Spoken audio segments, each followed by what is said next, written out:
voltamos mais uma vez com o nosso podcast, falando a respeito do início da rota. Nós íamos, como disse, fazer um livro, né? Mas veio a pandemia e algumas pessoas que nós entrevistamos, inclusive o entrevistado de hoje, infelizmente já não está mais entre nós, que é um grande policial, um dos maiores policiais de São Paulo, o Sargento Everaldo, né? Então, a gente vai continuar ouvindo e contando a nossa história e dos policiais, dos heróis, da polícia, da rota, né? Polícia Militar, Polícia Civil, que sempre defenderam a população. Inclusive, numa das entrevistas que nós fizemos, nós ouvimos o Cabo Gilberto, o Gigi, conhecido como Gigi.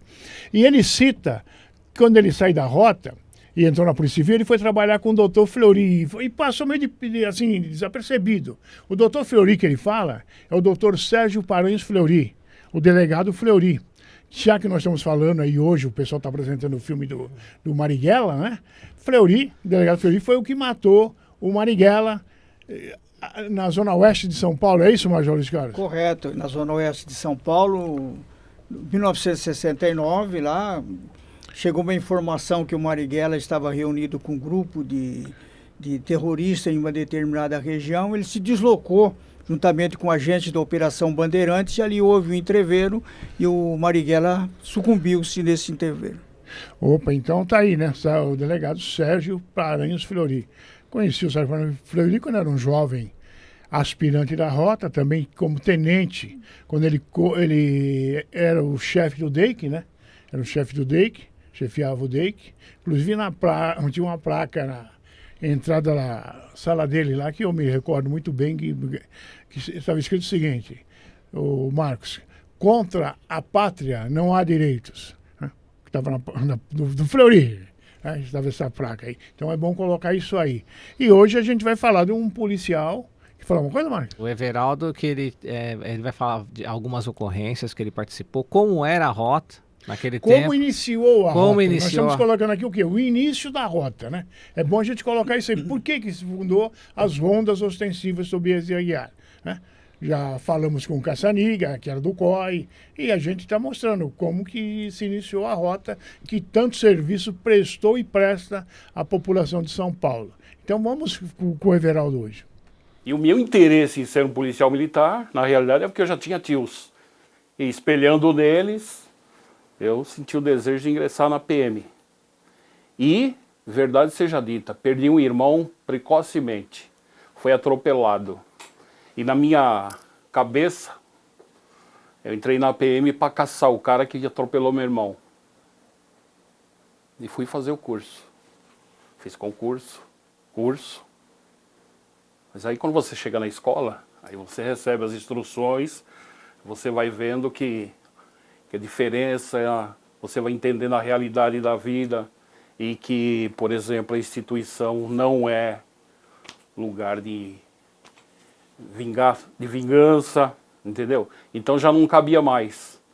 E, inclusive, durante esse período, eu compreendi que se tratava na realidade de um acidente e a fatalidade levou meu irmão. Chegamos em Taubaté, eu já tive um contato com a realidade do que seria a polícia. Ou seja, no fundo do quartel, no Taubaté, tinha uma viatura incendiada. E há um mês ou pouco atrás, tinham matado um policial amarrado, algemado naquela viatura. Então, a partir dali, já começaram o que é a realidade, qual era o clima atual, porque nós ingressamos na PM no auge, entendeu? Que o sistema, terrorismo estava em alta. Entendeu? Dá uma cortadinha pra mim, até falei do Marighella. Eu falei do Marighella, é importante colocar, né?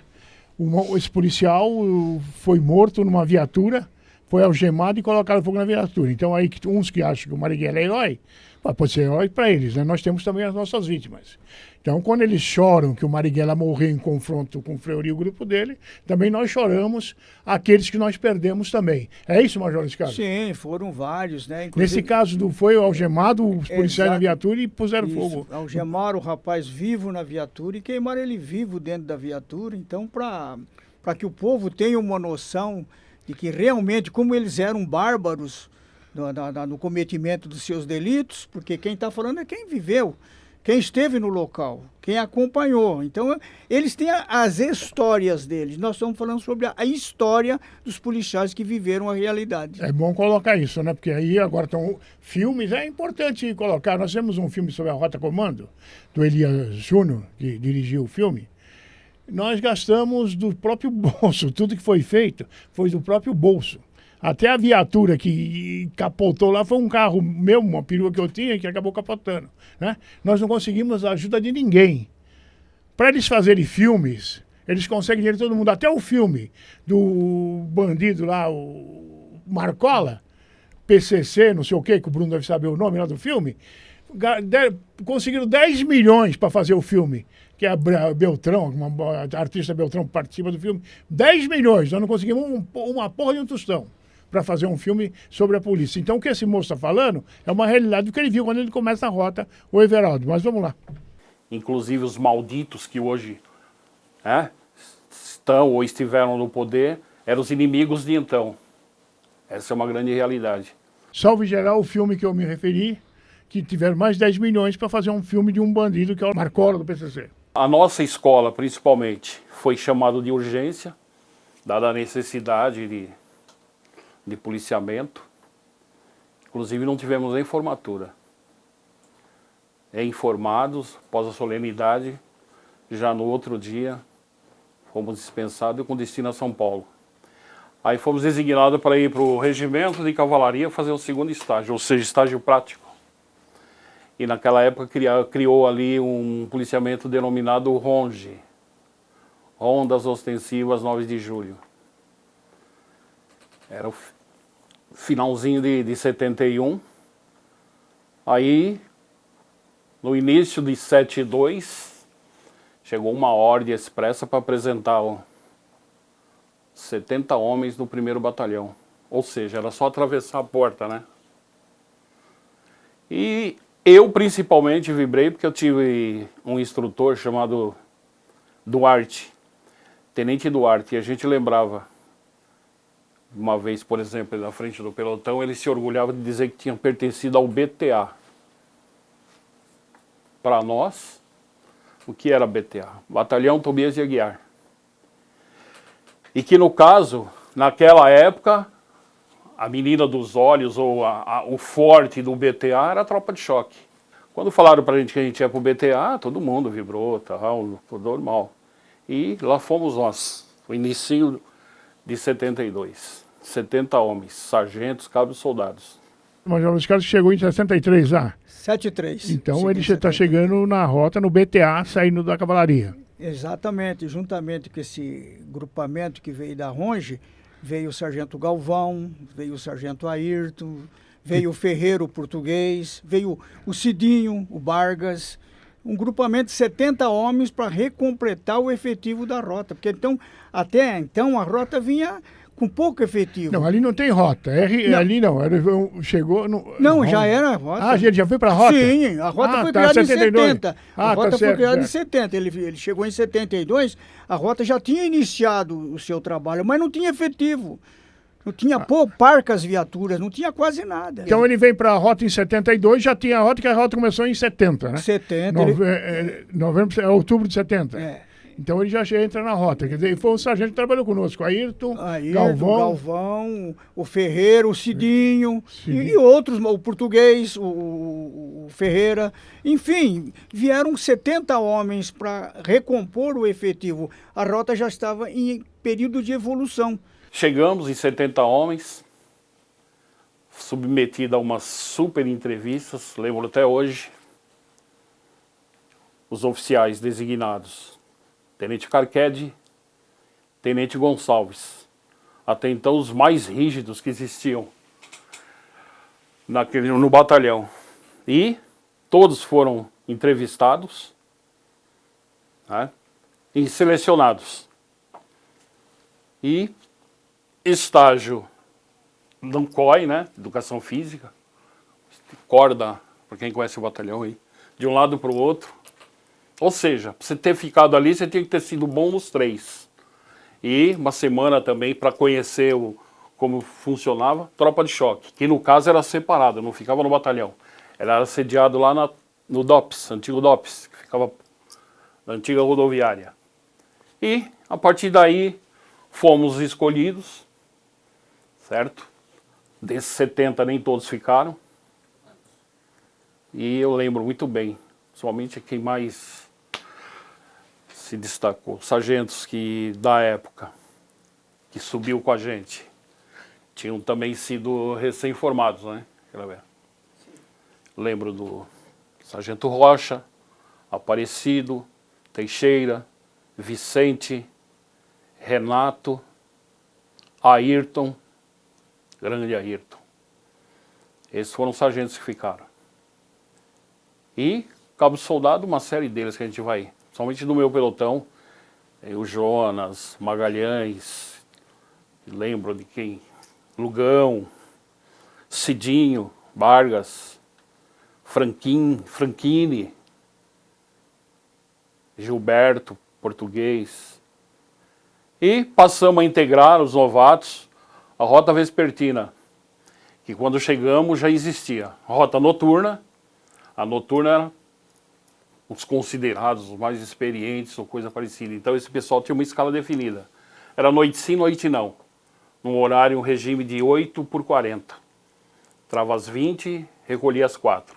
Que na realidade nunca, né? Entendeu? Só cansei de só recolher com o sol nascendo. E a Vespertina, que era uma escala meio maluca, principalmente por causa do efetivo, né? Você trabalhava 3, 4 dias, aí folgava um, e assim. E a gente vibrava. Realmente havia uma vibração. Era o início realmente da rota. É, perfeitamente. Foi complicado.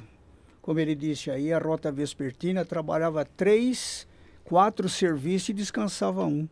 Era exaustivo. Não havia um comandante de pelotão fixo. Um dia entrava o tenente Carquede, eu sou o comandante de vocês, trabalho hoje. No outro dia era o Gonçalves, no outro dia era o Bernardes, depois o tenente Olavo, e assim sucessivamente. Salatiel já estava nessa época? Como? Salatiel? Salatiel era da noturna. A rota noturna era fia. A noturna ninguém mexia. Ela já fazia 8x40. Os oficiais também? Os oficiais trabalhavam na noturna. Era o Ieso Conte, o Salatiel era da noturna. E a Vespertina rodava. Rodava a escala, rodava tudo, né? Então, eram os primórdios, o nascimento da Vespertina. Nessa época não existia a rota matutina, ela veio depois. Certo, quando eu cheguei lá em 74, né? Isso. Fevereiro de 74, aí já havia a matutina. Então. Vamos lá então? Postura, como se comportar, como tratar bem o cidadão, diferenciar o cidadão do vagabundo, entendeu? E assim ela foi se aprimorando. O efetivo era pequeno. A noturna, por exemplo, se muito tinha 3, 4 equipes. E os oficiais que eram efetivos, lembro como hoje, grande mestre Salatiel, Ieso Conte Silva, próprio na Carrarada, eles faziam à noite. E os oficiais da tarde, período de dia, eles faziam um revezamento entre o policiamento e a escala de oficial de dia. Naquela época tinha o oficial de dia. Então, os oficiais eram Carquede, Gonçalves, Solano, Bernardes, Chiari, era mais P5, e aí foi. À medida que você ia patrulhando, você deparava em ocorrência, você conhecia policiais.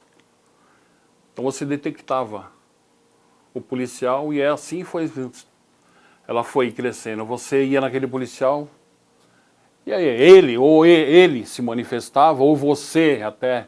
E aí, filho, você não quer, você não se interessa, ou coisa parecida.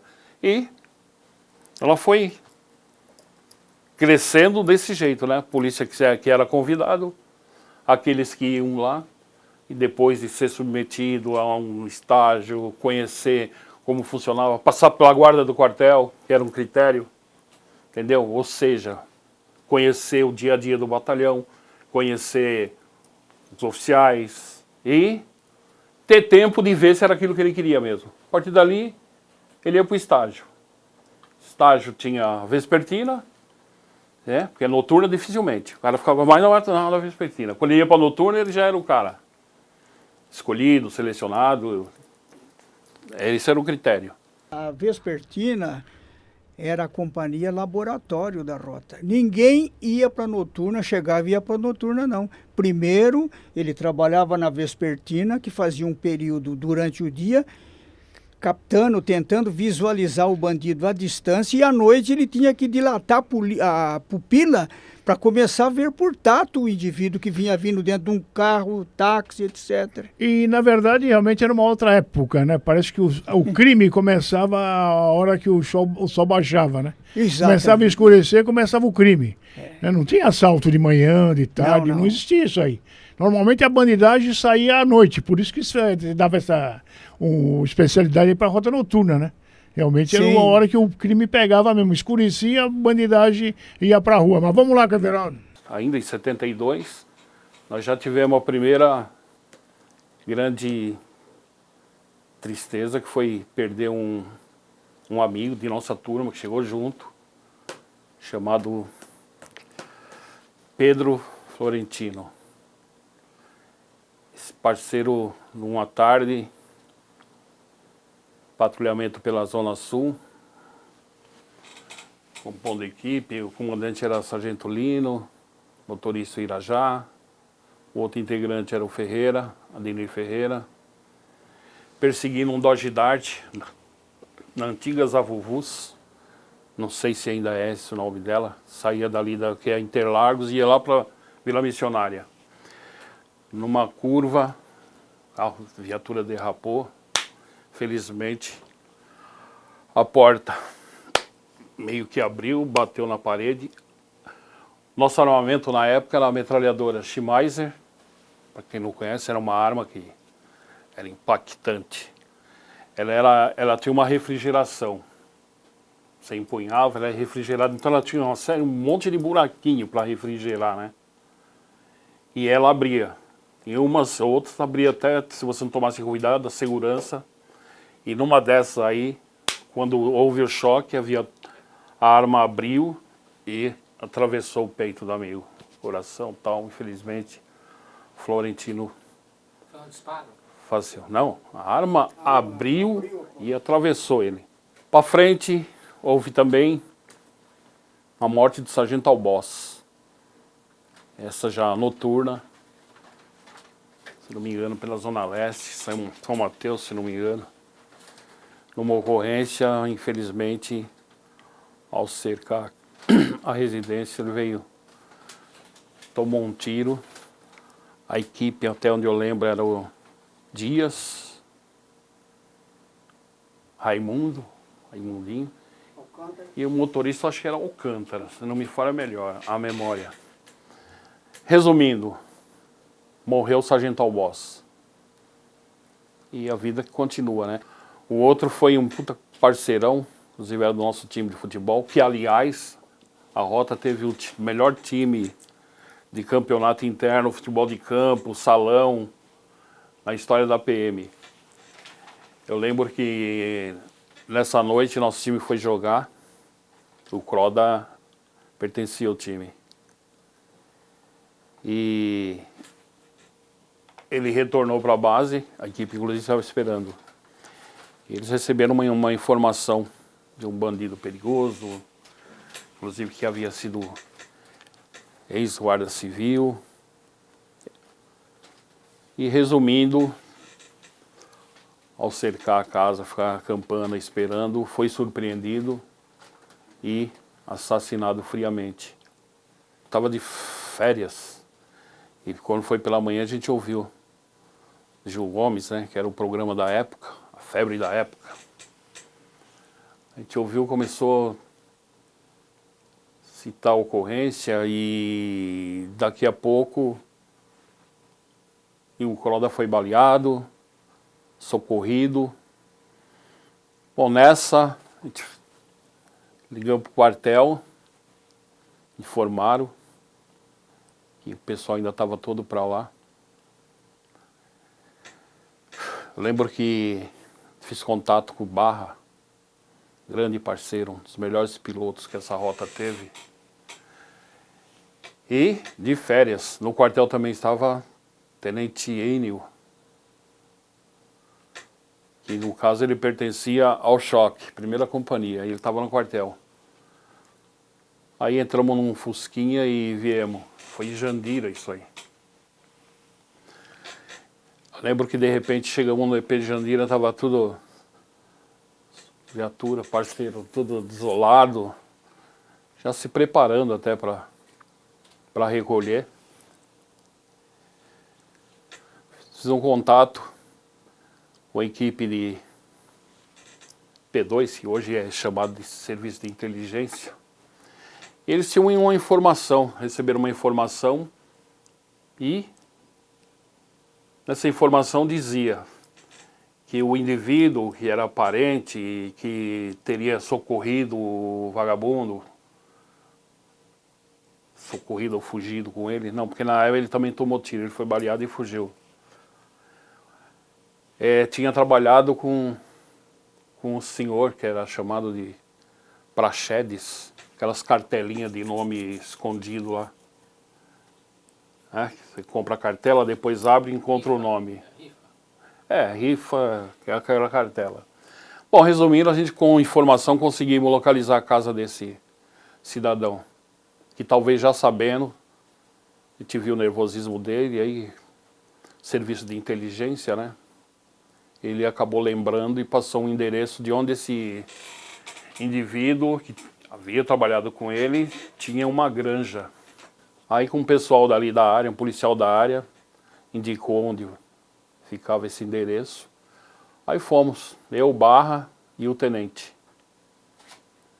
Desembarcamos, tinha uma menininha lá no balcão atendendo.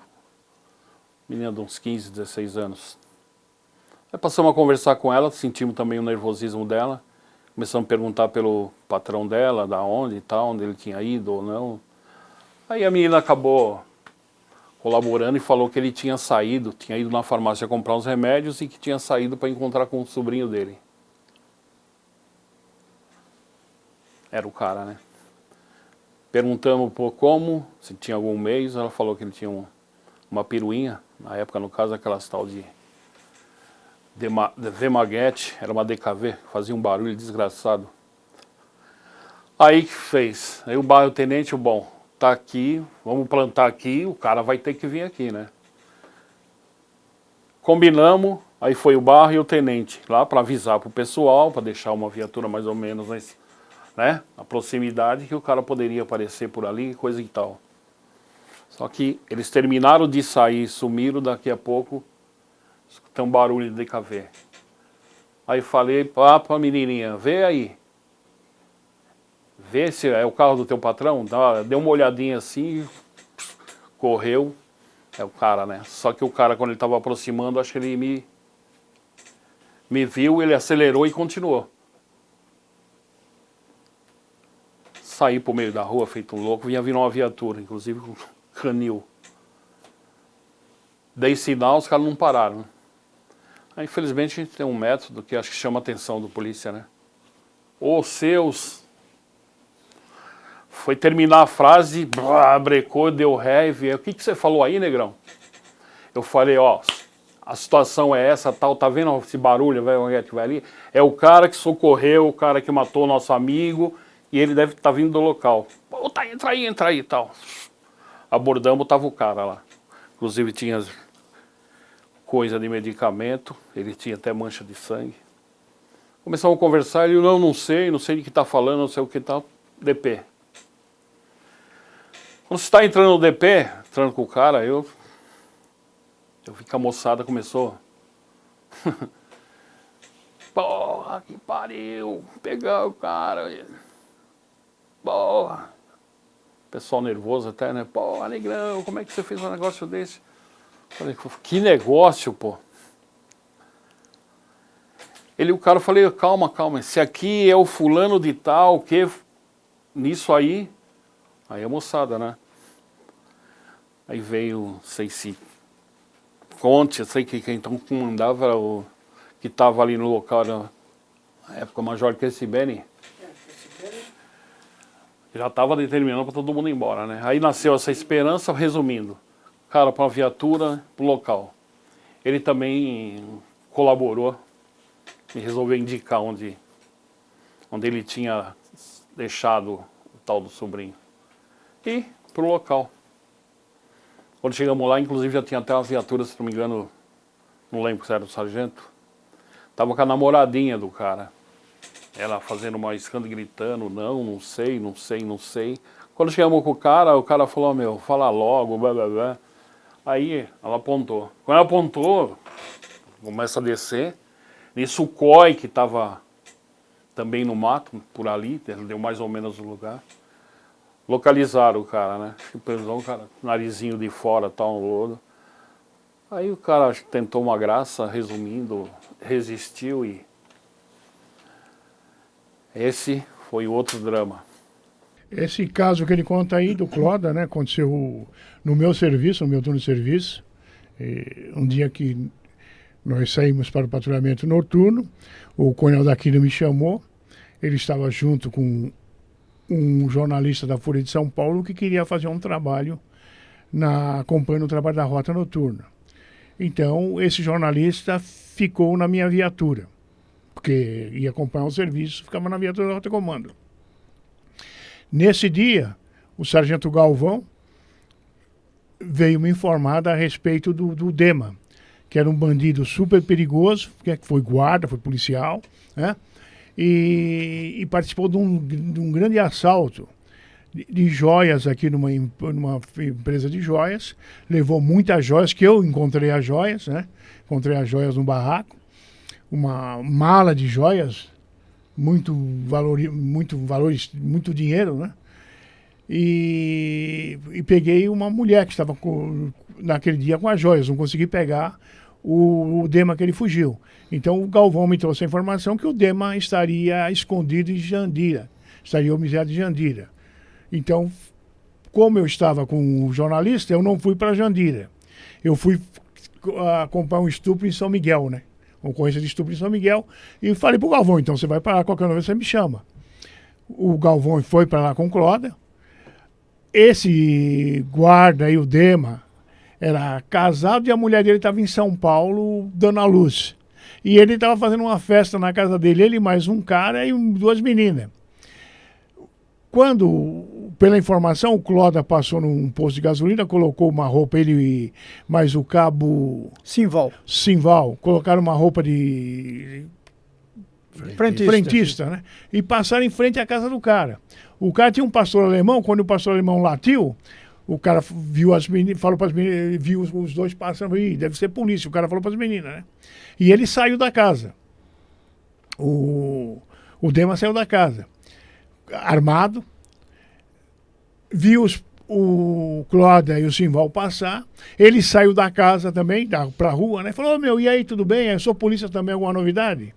Quando ele se aproximou dos dois, que os policiais da Rota e o Cloda e o Simval se tocaram, né? Ele já começou a atirar, né? O Cloda foi baleado mortalmente e ele conseguiu fugir. E ele fugiu com a menina que estava com ele e foi se homiziar no matagal. Ele foi baleado, acho que no braço superficial, né? E essa menina, que o próprio Everaldo fala, foi encontrada na madrugada do outro dia pelo sargento Carlos, né? Que me apresentou a menina lá na delegacia. E quando nós fomos eu passei a mão na cintura da menina assim, ela tinha um medicamento, estava escrito o medicamento que ele havia escrito para ela comprar. Aí ela deu o local que ele estava homiziado, né? Isso aí já era umas 2, 3 horas da tarde. O enterro estava correndo aqui. Aí nós entramos naquele local, andamos um pouco, o cara ele ficava escondido na água com um canudo, respirando, né? E quando nós entramos, ele saiu com 2 armas, aí foi onde ele acabou trocando tiro, estava eu, o pai dele, né? Ele acabou morrendo de tiroteio conosco aí. Essa é a ocorrência do Cloda. A ocorrência que mais me marcaram, sinceramente, a primeira resistência pela qual eu passei foi marcante.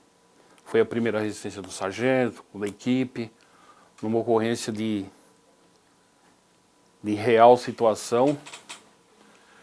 A gente deparou patrulhamento com Fusca Azul, ocupado por 2 indivíduos. Hoje na época era só uma estradinha, mas Parque do Carmo, Zona Leste. Perseguição, determinado ponto, perdeu a direção, bateu, os indivíduos abandonaram. Um deles a gente logrou êxito em acertá-lo no revide e foi socorrido. E aquela foi o primeiro impacto a primeira sempre marca. Na rota não existe eu. Você pode até, no caso eu falando aqui, você falar eu aquele momento, eu ali participando. Que na realidade, rota é nós. Ninguém faz nada sozinho. Se existe algum iludido por aí que acha que é isso, ele está delirando até hoje. Então, naquele momento, coube a mim.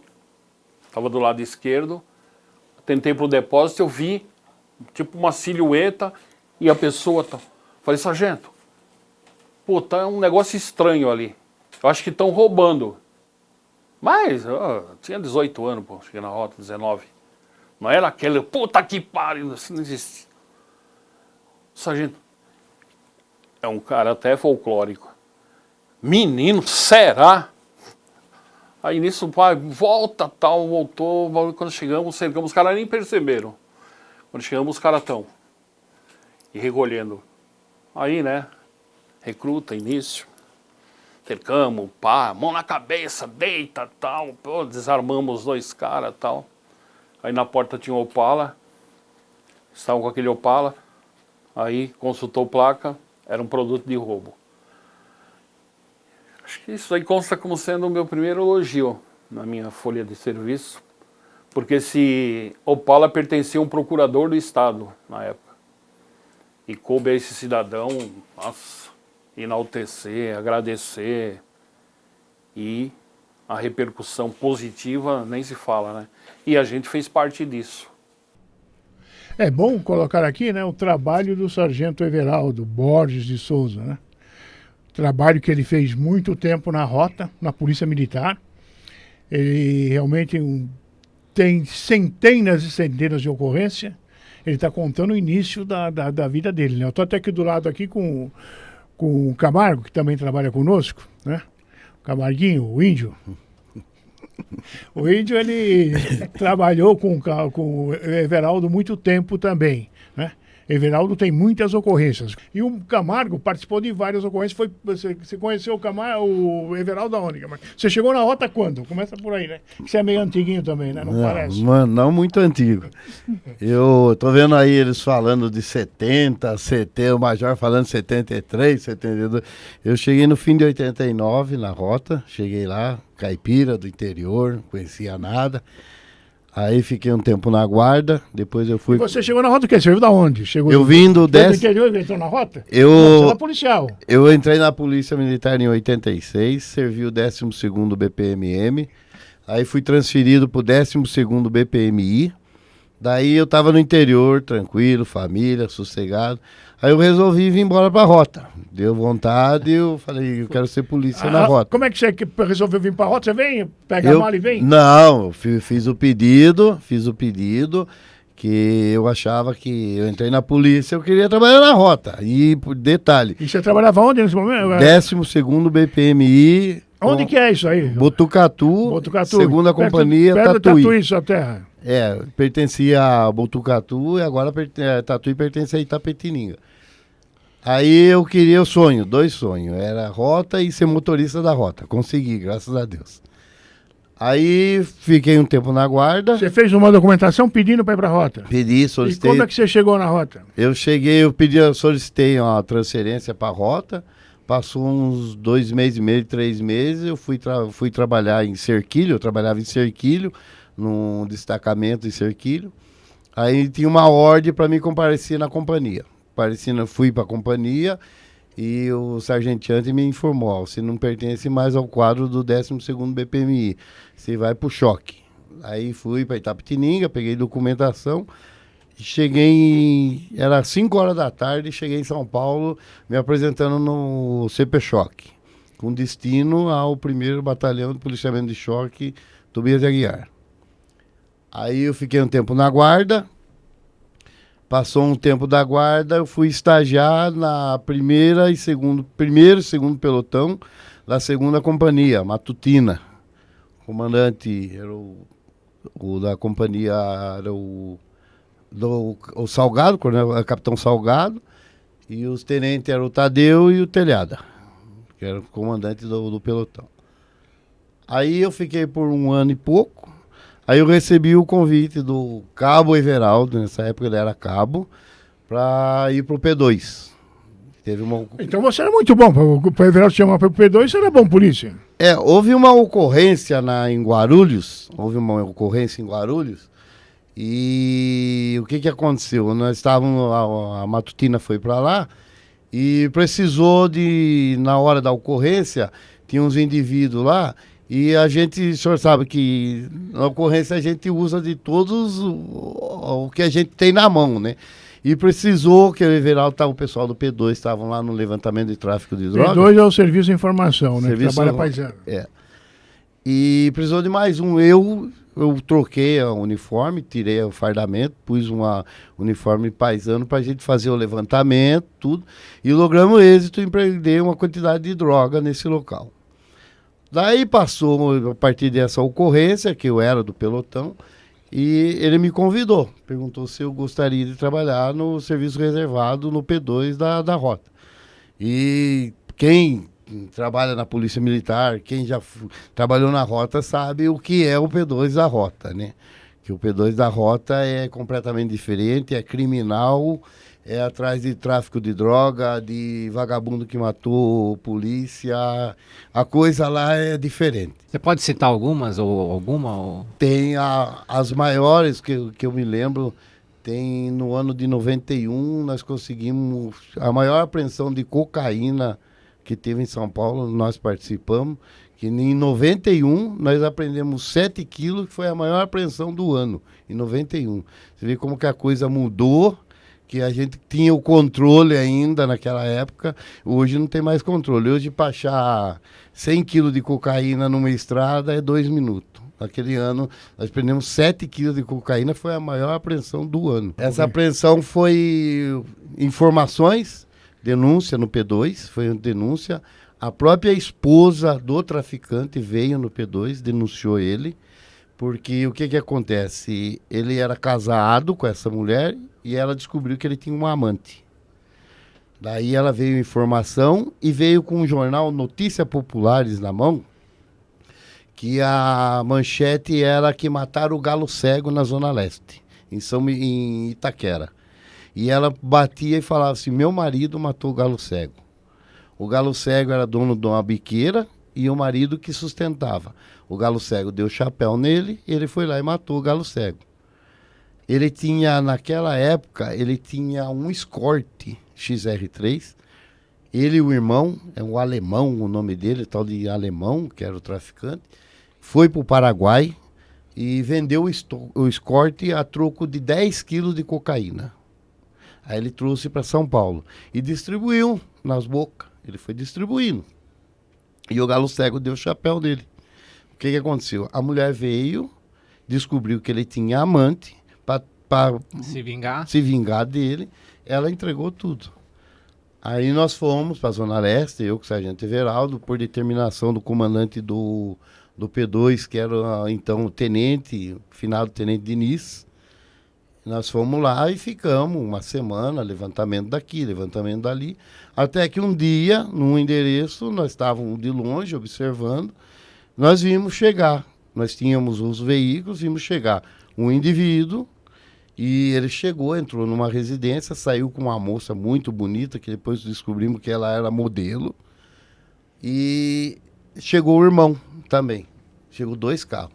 Ele saiu. Nisso nós já tínhamos contato, que a gente ia fazer o levantamento, com o major até lembra, que o major era comando, nós solicitávamos uma viatura para comando, para ficar próximo, porque se acontecesse alguma coisa, A gente Tinha não um tinha apoio. um apoio e não ia pegar bem dois paisanos. E por sinal, né, era bem descaracterizado, né? É verdade. A gente brincava, né? Eu com o Geraldo, né? E nós dois. Tinha cara bem estranha. Nós tínhamos uma carinha meio estranha. Confundia. Né? Que na época, né? Então nós solicitamos e nessa veio. Daí o que aconteceu? No que a comando chegou, os dois veículos saíram. Aí nós chegamos, não tem, agora tem que pegar. Aí nós fomos em cima de um Gol, que estava com um indivíduo, eu com o Everaldo. Ele falou, vai lá, vamos pegar o cara. Aí nós enquadramos com a viatura do P2, totalmente descaracterizada, um Golzinho azul nosso. Enquadramos o cara até pensou que era assalto, que é isso, que é aquilo, mas daí já... E a comando foi atrás do outro veículo. E pegou. Nesse inteirinho, houve as conversas, o cara deu uma casa. Nós fomos na casa, que seria no Parque do Carmo. A hora que chegamos na residência, entramos lá, houve até umas artimanhas para nós podermos entrar e tudo certinho. E tinha uma senhora, uma moça dentro da casa. E a hora que entramos, ela de imediato já falou, ó, as coisas tá aí. No quarto, entramos no quarto, uma cama de casal, uma balança de precisão. Em cima da balança, 7 quilos, 200 e poucas gramas de cocaína. Que foi a maior apreensão de 91. 91. E hoje se pega caminhões, às vezes, aí de cocaína, né? Então, veja, a história do Everaldo e o Camargo trabalhou com ele, né?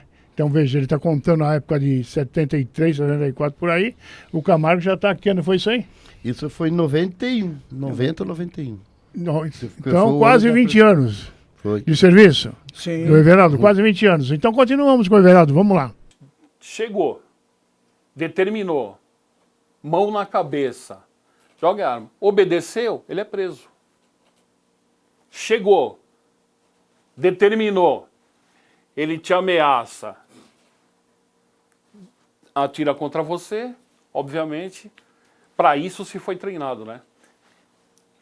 Ao revide e, graças a Deus, a gente dá sorte também, né? Sorte, porque se toma tiro. Então, se era orientado o quê? Você patrulhava, você saía para a rua, você tomava cautela com tudo. Por exemplo, você era orientado, carro abandonado. Entendeu? Você, toda a cautela do mundo, você chegar. Negócio de mulher bonita, ficar te dando bola, pô, você não é nenhum artista, cacete. Entendeu? De ser levado para emboscada, como houve muita situação. O cara se achar o bonitinho e tal, cai na lábia e de repente era uma armadilha.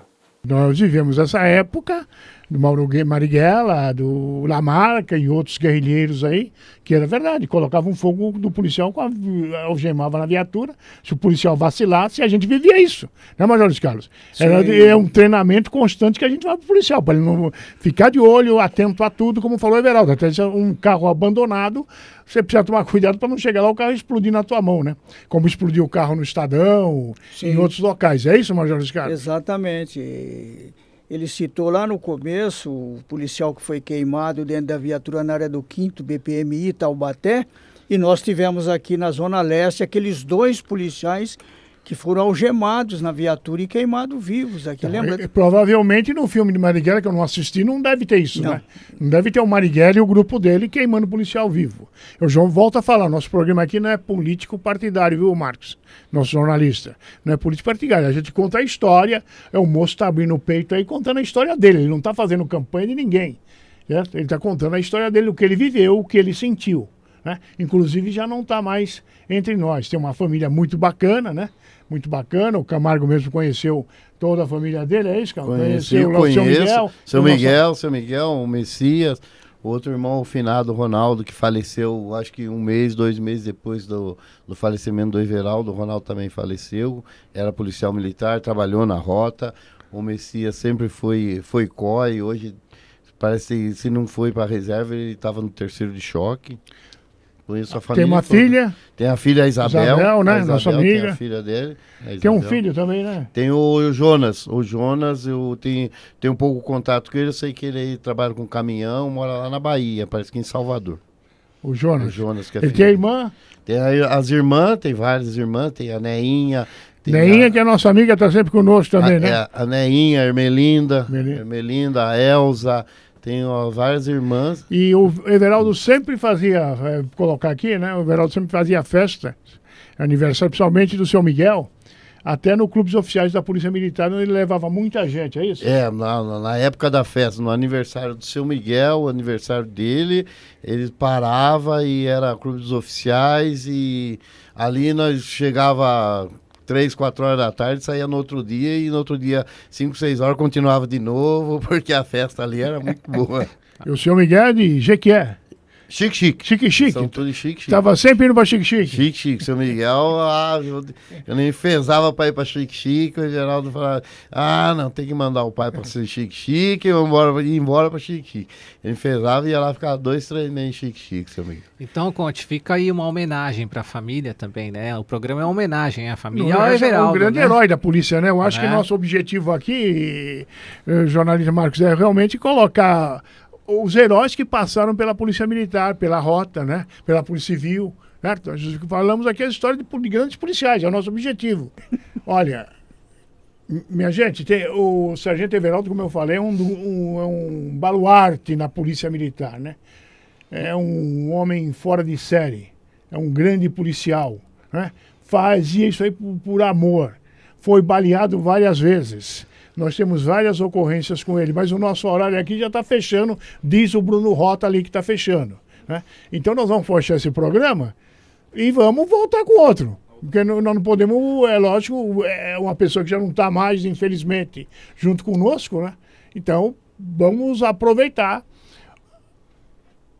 a vida dele, aquilo que ele está falando espontaneamente, aquilo que ele está contando. É a história dele. Ele iniciou a Rota, ele chegou na Rota em 71. Né? A Rota já foi em 70, ele chegou em 71. Né? E veio até agora. Conheceu toda a polícia, toda conhece o Sargento Everaldo. Toda a polícia. Né? O trabalho dele, a coragem dele, a bravura, a luta. Um cara sério. Então, nós terminamos hoje e vamos continuar. Então, na próxima semana, você acompanha a segunda parte, que está muito interessante. Que nem o Conte falou, são mais de 30 anos de Rota, né? Se for contar, né? Ele entrou em 71, 91 estava com o Camarguinho, trabalhando com ele, né? Então, você imagina o que esse policial tem para contar para a gente, tá bom? Então, até o próximo programa. Não se esqueça de se inscrever aqui no canal, tá? Acompanhar a gente nas redes sociais e até mais. Até o próximo programa.